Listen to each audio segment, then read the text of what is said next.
Olá, seja bem-vindo, seja bem-vinda a mais uma revisão aqui da Lição dos Jovens.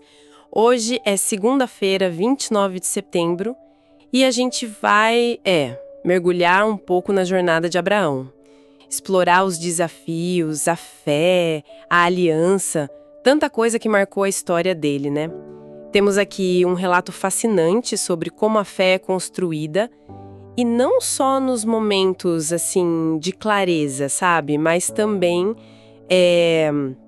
no meio das dúvidas, das longas esperas.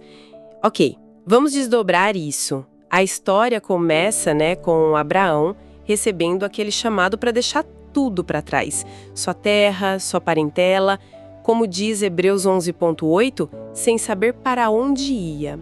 Uma partida total para o desconhecido, né? E logo de cara o caminho já se mostra complicado. Não foi uma chegada triunfal, não. Uma fome severa na terra força ele a ir para o Egito. Aí lá, por medo, ele mente sobre Sara, sua esposa. Diz que é irmã, uma situação bem tensa onde Deus precisou intervir para resgatar ele. Um começo, assim, um tanto hesitante para alguém que seria pai de uma grande nação. Não acha? Exatamente. E o fascinante aqui é notar que a jornada da fé é raramente uma linha reta, sabe? Sempre subindo. Esse início já mostra a humanidade de Abraão, as falhas, os medos dele, mas também demonstra a graça de Deus que age mesmo quando a gente erra, né? A história não começa com um herói perfeito.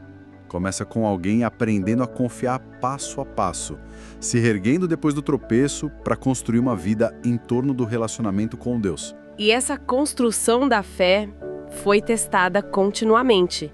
Os anos passavam, Abraão e Sara envelhecendo, e a promessa do filho, que era essencial, né, para ele se tornar a tal grande nação que Deus falou lá em Gênesis 12:2, essa promessa não se concretizava. É aqui que fica realmente interessante. A espera. Essa parte da espera é uau. Sim, a espera, ela pode ser um teste de fé ainda maior do que o ato inicial de acreditar, sabia? O texto sugere que a fé exige não só confiança na capacidade de Deus cumprir o que promete, mas também paciência, entrega ao tempo dele. É um convite a confiar no processo, mesmo quando a gente não vê o resultado logo de cara. Tem um momento particularmente revelador depois que Abraão resgata o sobrinho Ló. Apesar da vitória militar, ele volta para casa cheio de dúvidas, ansioso, talvez preocupado com retaliação, né? Quem sabe? E é nesse momento de vulnerabilidade que Deus se aproxima em visão. Deus diz para ele: "Não tenha medo, Abraão. Eu sou o seu escudo e lhe darei uma grande recompensa." Está lá em Gênesis 15, versículo 1. Mas mesmo com essa garantia divina, a angústia do Abraão vem à tona. Ele não se segura. Ele pergunta diretamente: "Senhor Deus, que me dará se continuo sem filhos?" Gênesis 15, 2.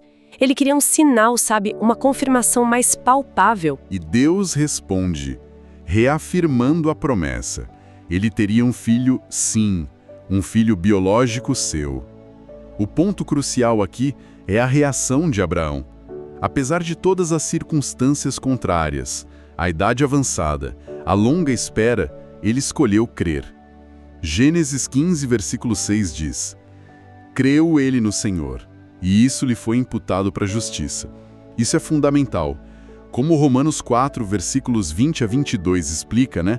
Ele confiou que Deus era poderoso para fazer o que tinha prometido. Não foi uma fé passiva, sabe?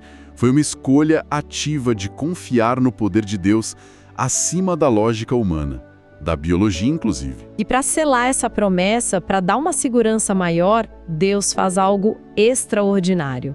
Sob um céu estrelado, ele formaliza sua aliança com Abraão através de uma cerimônia super solene, descrita lá em Gênesis 15, dos versículos 9 a 21. Hoje a gente usa assinatura, contrato, papelada, mas na época, no Antigo Oriente Próximo, alianças importantes eram seladas com sacrifícios de animais. O texto menciona isso. O corpo de um animal morto simbolizava o destino de quem quebrasse o acordo. É um ritual forte, visceral mesmo. Impactante. É um ritual que demonstra a seriedade do compromisso. Não era brincadeira.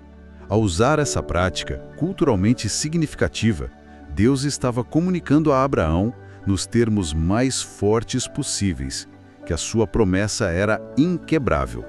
Ele estava se comprometendo solenemente a cumprir sua parte da aliança, mostrando que jamais esqueceria ou deixaria de cumprir o que havia dito. Se a gente conecta isso ao quadro maior, vemos a profundidade do comprometimento de Deus com a promessa feita a Abraão. É algo profundo. Então, o que tudo isso significa para a gente hoje? A jornada de Abraão nos mostra que a fé não é ausência de dúvida ou dificuldade. Definitivamente não é. Pelo contrário, ela é forjada na incerteza, na espera, nos erros e na coragem de continuar confiando mesmo quando as circunstâncias dizem não.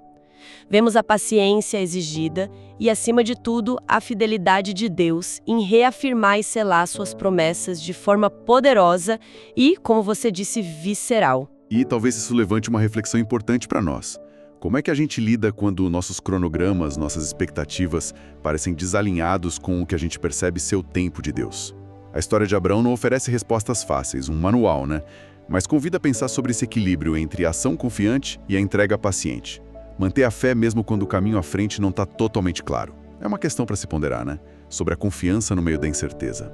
Exatamente. Uma ótima reflexão para encerrar nosso estudo de hoje. Até amanhã no próximo estudo, pessoal. Até mais!